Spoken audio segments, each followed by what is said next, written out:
একটি দোকানে চাল ও গমের দামের অনুপাত 5:4।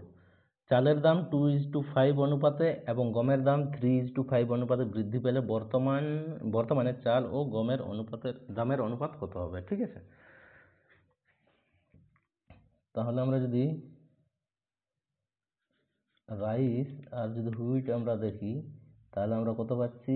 অনুপাতটা কত দেওয়া আছে? 5x:2x। ঠিক আছে, 5x-এ আমাদের কত বৃদ্ধি পাচ্ছে?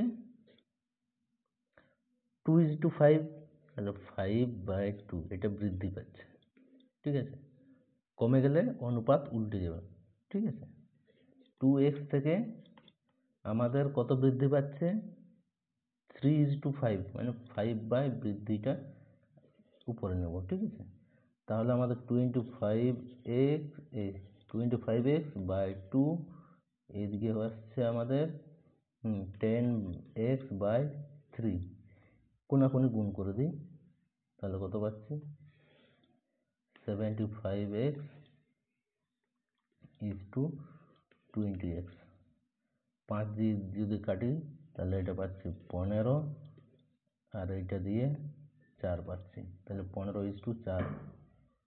অপশন নেই যে, এইটা হবে 15:40 দেওয়া আছে, এটা 4 হবে। ঠিক আছে, জিরোটা হবে না, 15:4 অ্যান্সার।